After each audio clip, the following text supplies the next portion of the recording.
Je vous ai eu dit que, mathématiquement parlant, il ne s'était pas passé grand-chose en Europe entre Boès au 5e siècle et les traductions arabes au 12e. C'est vrai, à une exception près, le compute, c'est-à-dire le calcul de la date de Pâques.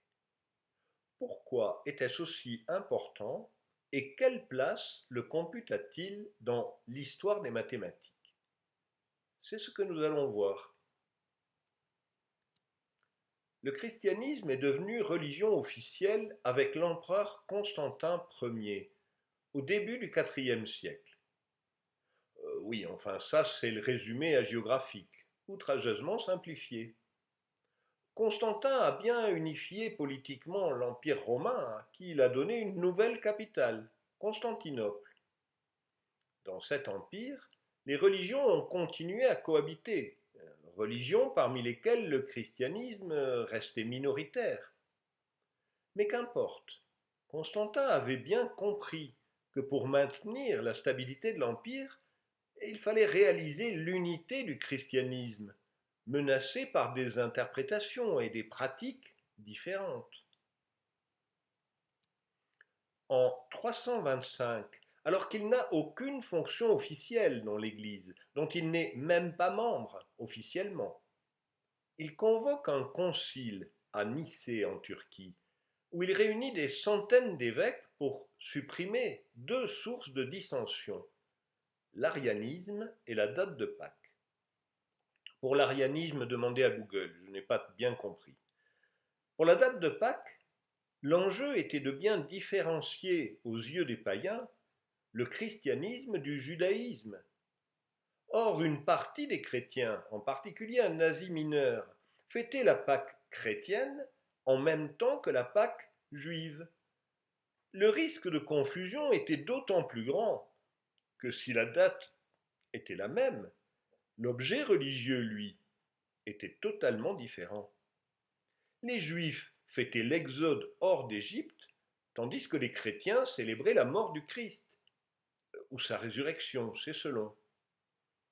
Écoutez Constantin, il s'adresse aux évêques après le concile pour bien imprimer son message. Que pouvons-nous faire de plus conforme à la bienséance et à l'honnêteté que d'observer tous de la même sorte cette fête où nous avons tous reçu l'espérance de l'immortalité? On a jugé que cela aurait été une pratique indigne de la sainteté de l'Église, de la solenniser selon la coutume des Juifs, qui ont les mains souillées et l'esprit aveuglé par leurs crimes.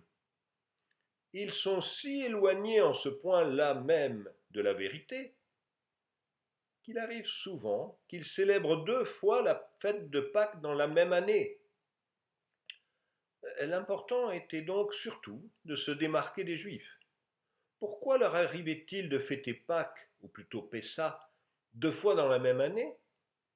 Parce que la date officielle est le 14 du mois de Nissan dans le calendrier hébraïque. Or, c'est un calendrier lunisolaire.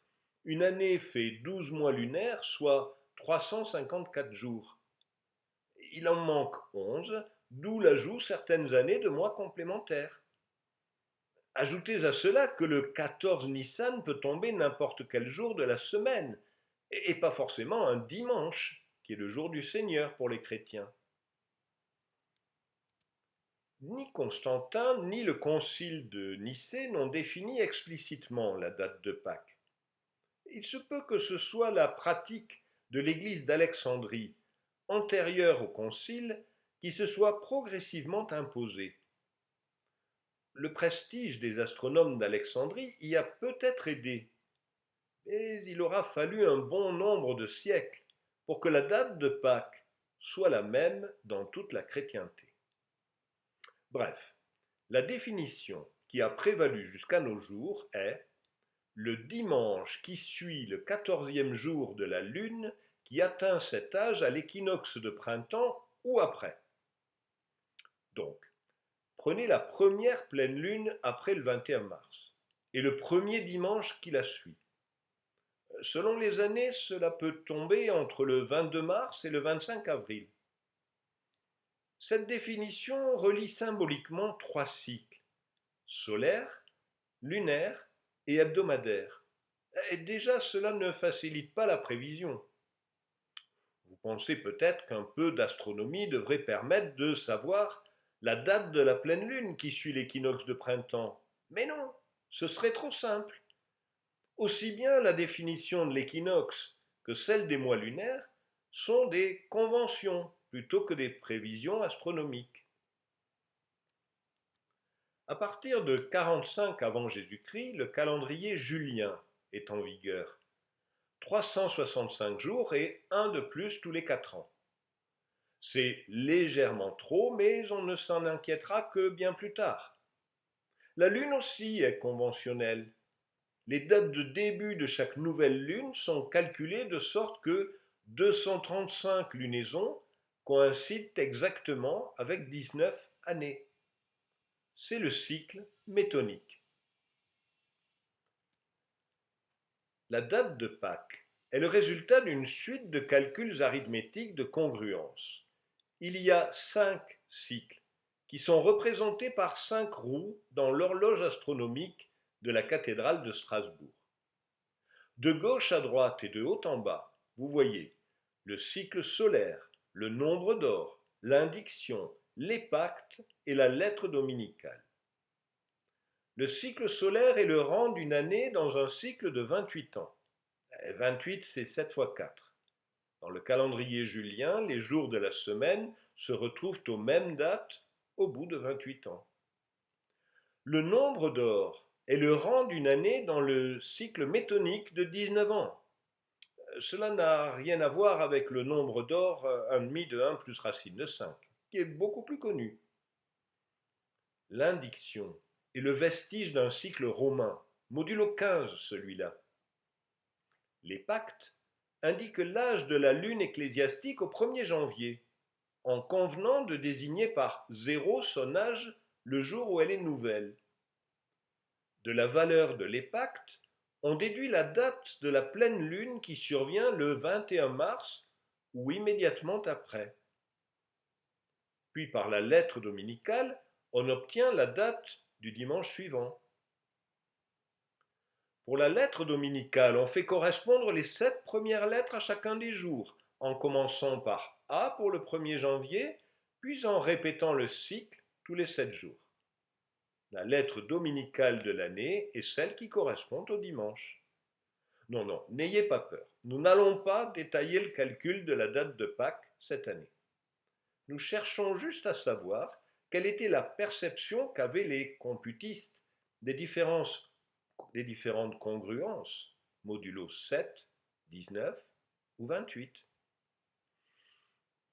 N'imaginez pas pour autant des problèmes compliqués de coïncidence entre planètes, comme pour l'astronomie indienne, et des calculs à base de pulvérisateurs, c'est-à-dire d'algorithmes d'Euclide et d'identité de Bézout.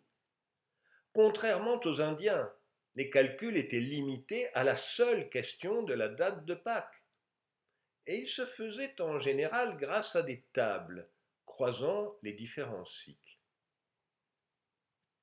Le computiste le plus influent a été Bède le Vénérable, un moine anglo-saxon considéré comme le plus grand savant de son temps. Il est surtout connu comme poète, historien et théologien. Deux de ses écrits, De Temporibus et De Temporibus Ratione, portent sur la chronologie et les calendriers. Ils contiennent un peu d'astronomie et l'explication du compute. Pour vous donner une idée des mathématiques, je vais vous lire 3 extraits, illustrés par des tables tirées d'un manuscrit du Xe siècle. Si tu veux connaître ce qu'est l'épacte d'une année donnée, prends le nombre d'années du Seigneur, par exemple dans la présente 8e indiction, 725. Divise par 19. 19 fois 30 fait 570 et 19 fois 8 est 152, avec un reste de 3. Multiplie ce reste par 11, cela fait 33. Soustrais 30 et le reste est 3. Les pactes, c'est-à-dire l'incrément lunaire, fait 3. Bède ne donne que des recettes sous forme d'exemples très simples. Même la division euclidienne de 725 par 19 est décomposée. Et il est conscient de la notion de multiples communs. Prends bien note du fait que, à cause du cycle solaire qui court sur 28 ans, il est nécessaire que 28 cycles de 19 ans s'écoulent avant que la suite d'observations de Pâques se répète à l'identique. Donc, la suite entière de dates pascales s'achèvera au bout de 532 ans.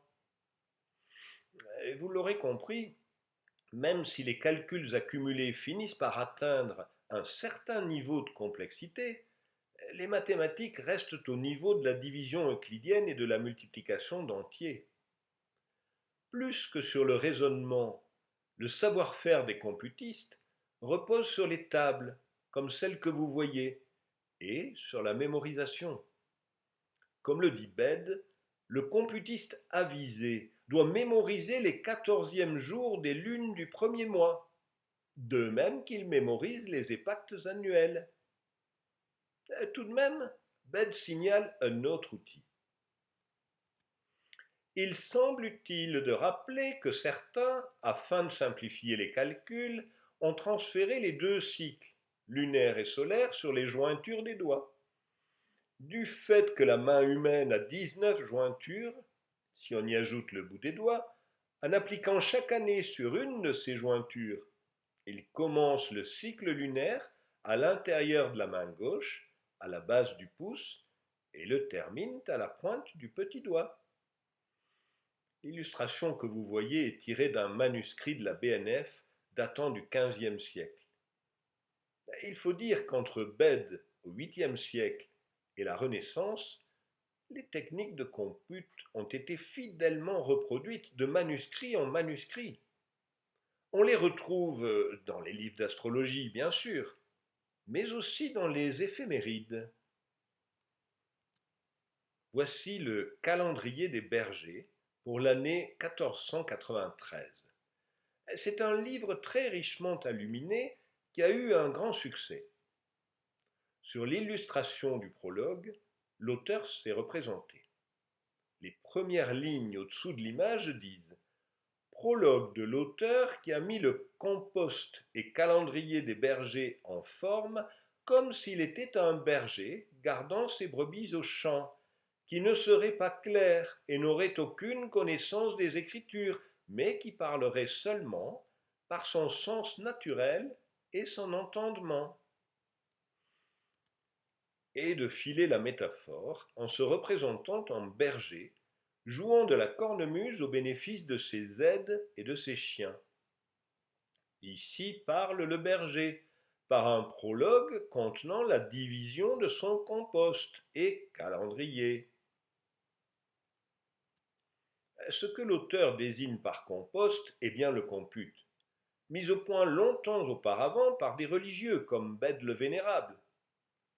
La présentation est très simplifiée et mise sous forme de table, facilement lisible, permettant de trouver directement le nombre d'or et la lettre dominicale pour une année donnée. Vient ensuite la table que vous voyez. Son titre est « Figure perpétuelle pour trouver Pâques et les autres fêtes mobiles qui veut ».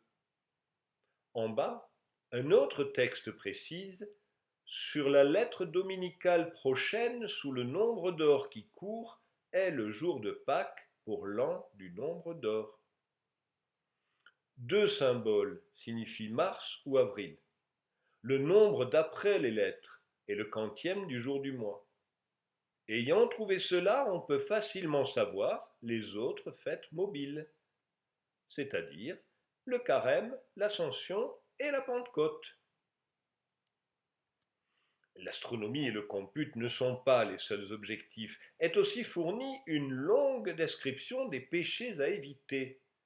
Et pour bien enfoncer le clou, Lazare ressuscité décrit longuement les tortures auxquelles il a vu les pécheurs exposés en enfer. Cinquièmement, dit Lazare, j'ai vu des chaudrons et chaudières pleines d'huile bouillante et de plomb et d'autres métaux fondus, dans lesquels étaient plongés les avaricieux et avaricieuses, jusqu'à la gorge. Curieusement, aucune mesure du même ordre n'est prévue contre ceux qui n'auraient pas bien assimilé le compute. Et c'est fort heureux, car le calcul de la date de Pâques allait se compliquer encore un siècle plus tard avec la réforme du calendrier. Oh, certes, elle était devenue nécessaire. À force d'accumuler les années bissextiles depuis Jules César, le calendrier ecclésiastique avait fini par prendre 10 jours de retard sur l'astronomie. La réforme avait pour but d'une part de corriger ce retard, et d'autre part d'éviter les erreurs futures. C'est ainsi qu'il n'y avait eu qu'une seule nuit entre le 4 et le 15 octobre 1582. La seconde mesure demandait que toutes les années multiples de 4 soient bissextiles, sauf les multiples de 100, mais en incluant les multiples de 400. Fort bien. Mais le cycle de 28 ans au bout duquel les jours se reproduisent à l'identique n'était plus valable qu'à l'intérieur d'un siècle donné. Le concepteur initial de la réforme est un astronome italien, Aloysius Lilius. Mais celui qui l'a porté puis défendu contre les nombreuses critiques est un jésuite allemand dont je vous parle assez souvent, Christophorus Clavius. Autant Lilius que Clavius savaient bien qu'il n'était pas pensable de proposer une réforme du calendrier sans préciser comment calculer la date de Pâques dans la nouvelle version. Clavius expliquera et défendra la réforme sans relâche jusqu'à sa mort. Ses écrits sur le sujet comptent plusieurs milliers de pages. Dans cette explication du calendrier romain, il en consacre plusieurs centaines au calcul de la date de Pâques. Oh, clairement, son but n'est pas d'innover.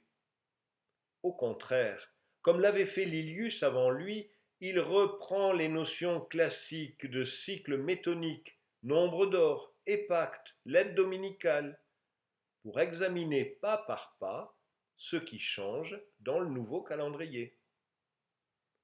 Pour autant, je ne vous recommande pas de lire les détails donnés à profusion par Clavius. Si vous voulez vraiment comprendre le compute à l'ancienne, je vous conseille plutôt les récréations mathématiques et physiques de Jacques Ozanam. Au chapitre Cosmographie, le compute est détaillé en petits problèmes divertissants, enfin, du moins selon Ozanam. Voyez ici les principaux. Trouver le nombre d'or, trouver les pactes, puis la lettre dominicale et le cycle solaire, enfin, trouver la fête de Pâques. Essentiellement, la dernière étape consiste à rechercher la date de Pâques dans une table à double entrée contenant les lettres dominicales en ligne et les épactes en colonne. En clair, rien n'avait vraiment changé depuis Bède le Vénérable et Clavius. La révolution allait venir, une fois de plus, de Gauss. Nous sommes au printemps 1800. Gauss a 23 ans. Ses Disquisitiones Arithmeticae sont terminées, mais pas encore publiées. Elles contiennent l'essentiel de ses trouvailles sur les résidus et vont fonder l'arithmétique moderne. Il est fin prêt pour n'importe quel problème de congruence. Pourquoi s'intéresse-t-il à la date de Pâques? Selon lui, sa mère ne connaissait pas sa date de naissance. Elle savait seulement que c'était un mercredi, 8 jours avant l'Ascension.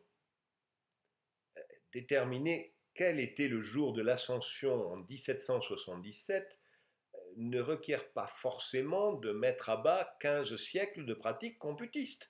Mais, que voulez-vous, c'était Gauss. Le tout est qu'à la date du 16 mai 1800, il note dans son journal « Nous avons fort élégamment résolu le problème de la chronologie de la fête de Pâques. L'article est paru en août de la même année dans ce mensuel d'astronomie. Il expose une méthode très simple, beaucoup plus rapide que tout ce qui était connu jusqu'alors. Malheureusement, elle n'était pas tout à fait complète. Gauss lui-même y reviendra 2 ans plus tard, et bien d'autres après lui. Oh, je ne vais pas vous raconter toute la suite. Une fois la méthode de Gauss comprise, elle a été optimisée, détaillée, modifiée, démontrée, mais sur le fond, c'est bien de Gauss que venait la percée décisive. Jean-Baptiste Delambre est l'un des 2 héros de l'épopée du Maître. Il est l'auteur d'un monumental traité d'astronomie, dont le tome 3 paraît en 1814. Il y ajoute un chapitre 38 intitulé « Du calendrier ». Et vers la fin, il annonce « Nous terminerons ce chapitre par 2 méthodes différentes pour trouver le jour de Pâques pour une année quelconque. » En fait, ce sont 2 variantes de la formule de Gauss. Voici la première. Disons que X est le millésime courant, X égale 2020 au moment où je vous parle. Définissez A égale X modulo 19, B égale X modulo 4, C égale X modulo 7. Ensuite, vous allez utiliser 2 nombres notés grand M et grand N qui sont tabulés en dessous. De 2000 à 2099, ils valent 24 et 5. Soit D égale 19A plus M modulo 30, puis E égale 2B plus 4C plus 6D plus N modulo 7. Eh bien, Pâques tombera soit le 22 plus D plus E mars, soit le D plus E moins 9 avril. Magique, non? Delambre s'exclame « Ce peu de lignes de M. Gauss remplacerait le gros volume de Clavius si l'auteur y avait ajouté la manière de continuer la table des M et des N qu'il n'a étendue que jusqu'à 2499. Oui, mettons. Reste que, après Gauss, il n'y a plus besoin de connaître les pactes ni la lettre dominicale. Simplement, calculer ceci, ceci et encore cela. Et si telle chose, alors telle conclusion, sinon telle autre. Et dites voir, ne serait-ce pas un algorithme par hasard? Eh bien oui, même si Gauss, aussi bien que Delambre, n'emploie pas le mot algorithme, auquel il préfère méthode, les informaticiens du XXe siècle ne s'y sont pas trompés. Regardez le début de cet article, le calcul de Pâques. Il est signé Donald Knuth en 1962. Voici, dit-il, 2 programmes écrits pour illustrer Algol et Cobol. Le programme Algol prend en entrée une année et retourne le mois et le jour de Pâques de cette année. Le programme COBOL prépare une table de dates de Pâques de 500 à 4999 après Jésus-Christ.